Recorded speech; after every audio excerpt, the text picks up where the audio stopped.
Salut tout le monde, c'est officiel. La ville de Kidal est tombée aux mains des fronts de libération de l'Azawad. C'est la vérité. Actuellement, au moment où je vous parle, l'armée malienne est en train de préparer les ripostes. Les ripostes sont en cours. Mais ce n'est pas un combat facile. Nous soutenons les forces armées maliennes. Malheureusement, nous avons perdu la ville de Kidal. La ville de Kidal est désormais contrôlée par les fronts de libération de l'Azawad, appuyés par les forces extérieures.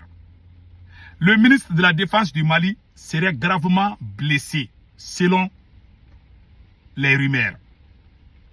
Mais mes radars m'ont confirmé. J'ai parlé avec des gens très proches du dossier. Pas des gens très proches du ministre. Il ne faut pas dire que je suis proche. Moi, je suis un pro Sadio Kamara. Tout le monde sait que moi, j'aime le ministre de la Défense. C'est mon officier préféré du Mali. Malheureusement, je pense qu'il a été blessé. Sa maison a été attaquée. Il y a eu une mosquée là-bas qui a été attaquée où il y a eu beaucoup de morts. Il y a eu ce qu'on appelle carnage à Kidal. Plusieurs soldats, beaucoup de soldats maliens ont été faits prisonniers à Kidal.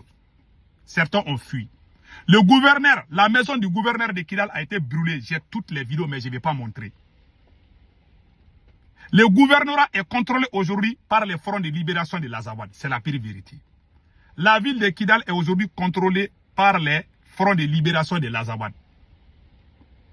Une zone tampon, un complot international est en cours de préparation contre le Mali. Comme le général Tchani l'avait dit un moment. Si le Mali ne libère pas la ville de Kidal dans les 72 heures ou dans les heures à venir ou dans une semaine, on risque de se retrouver dans un conflit indéterminé. Des mercenaires, des renforts de mercenaires sont en train de quitter la Libye pour venir au Mali. Tous les plus grands bandits du monde aujourd'hui sont à Kidal. Iyad Agali est à Kidal au moment où je vous parle. Mais j'ai appris que l'armée malienne est en train de faire des ripostes. Je les souhaite bonne chance. Et je les soutiens aussi. Cher peuple de l'AES, quand tu veux gagner un combat, il faut dire la vérité. J'ai vu des gens soi-disant, et comme on appelle la nationaliste, qui sont en train de mentir. Le jour que l'armée malienne a perdu Kidal en 2014-2015, j'ai été le premier Malien à annoncer sur les réseaux sociaux parce que j'avais mon petit frère qui était à Kidal. Quand j'ai annoncé, beaucoup de gens n'étaient pas contents. En 2014, quand on a perdu Kidal.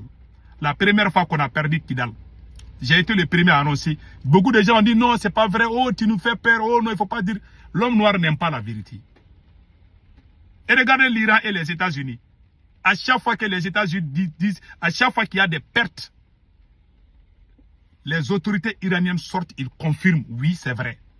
Le jour que les Américains ont éliminé Ayatollah Khamenei, la même journée, ils ont annoncé ça. Si c'est chez nous, ils vont faire 3 jours, ils ne vont pas annoncer. Quand vous voulez gagner, il faut être sincère dans le combat. Mensonge là n'est pas patriotisme. Moi, je soutiens mon armée, mais nous avons perdu la ville de Kidal. Il y a toujours des terreaux à Bamako. Les combats sont en cours, les ratissas sont en cours. Un peu de calme vient à Bamako, à Kati. Il y a eu des officiers maliens qui ont perdu la vie. J'ai entendu que le chef d'état-major général de l'armée malienne aurait été blessé ou mort.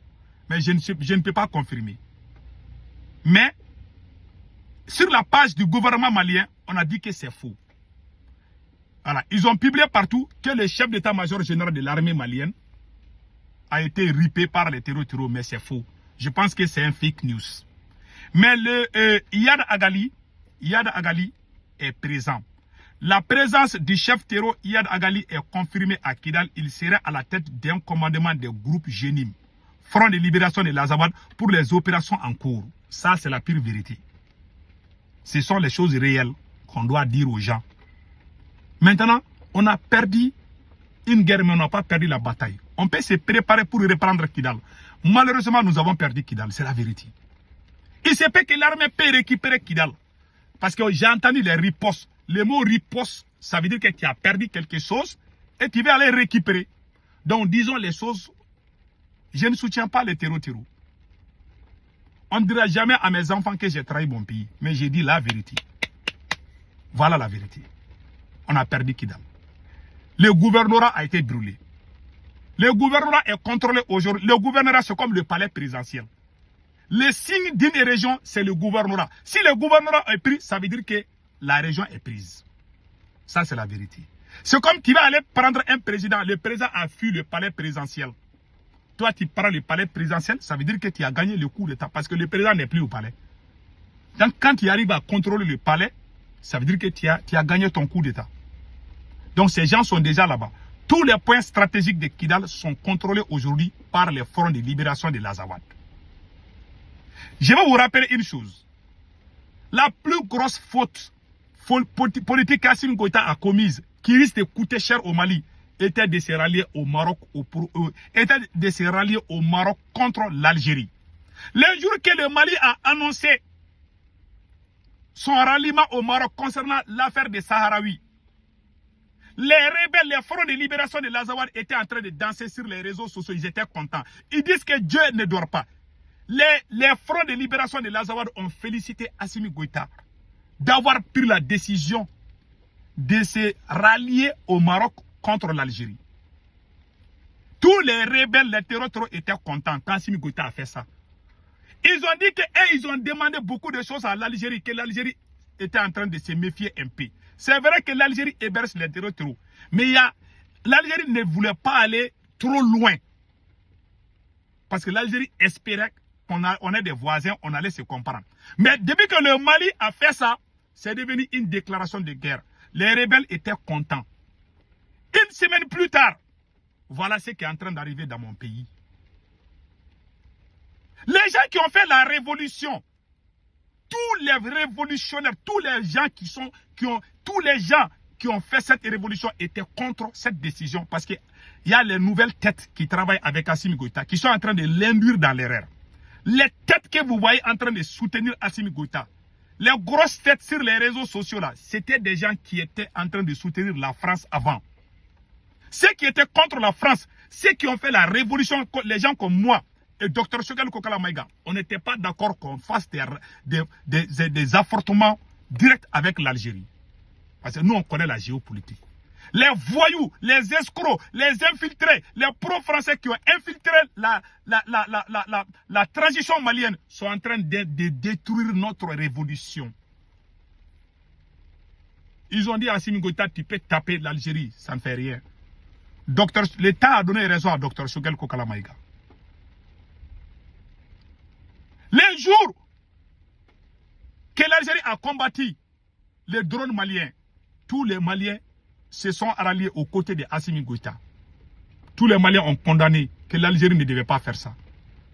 Au même moment, Assimi Goïta a dissous les partis politiques. Il a créé la tension politique à Bamako. On dirait quelqu'un qui est maudit. Voilà, aujourd'hui, il a un problème avec l'Algérie, il a un problème avec la société civile, il a un problème avec les partis politiques. Toi, tu vas diriger qui? Tu vas diriger les singes ou les moustiques.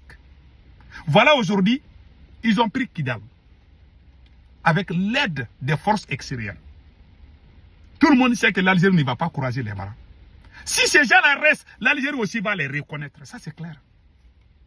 Tu nous as mis dans les problèmes. Et je vois des voyous dans certains pays de l'AES qui sont en train d'applaudir Assimi Goïta dans ces bêtises.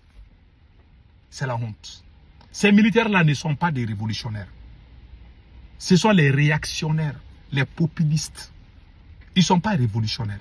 Ils ont gâté la révolution. Voilà aujourd'hui. Dans l'histoire du Mali, on va enseigner ça dans les universités. Aucun pouvoir n'a été humilié autant comme ça. C'est la faute à Assimi Goïta. Le renseignement est zéro à la base. Comment ces gens-là ont infiltré Bamako? Ils se promènent, ils ne s'inquiètent même pas. Ils sont en moto. Ces terroristes se promènent à Bamako, ils ne s'inquiètent même pas. Hein? Ils sont à l'aise. Même si certains ont été ripés. J'ai vu les corps des terroristes, la population. Je dis bravo à la population malienne. Je suis très fier de vous. Malheureusement, on a un président médiocre. Voilà la vérité. Donc c'est ça. Et si ça dure, ils vont mettre no-fly zone. Ils vont faire des communiqués. Ils vont dire à l'armée malienne de ne pas aller. Si Kidal reste aux mains de ces gens-là, les jours que l'armée va commencer les ripostes, ils vont mettre la population civile comme bouclier humain. Si l'armée malienne frappe des civils par erreur, ils vont montrer ça. Et on risque de se voir isolés.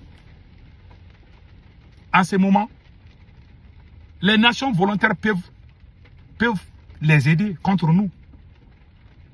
Surtout qu'on a des problèmes avec la France. On a chassé l'armée française. On a chassé toutes les armées étrangères. Ces gens-là sont là, ils n'ont pas encore oublié. Ces mêmes personnes vont revenir défendre Kidal contre nous. Vous avez vu comment la Somalie est divisée? Il y a Somaliland. Ils ont créé un pays qui s'appelle Somaliland. Toi, tu as chassé la France. Tu as chassé l'aménagement.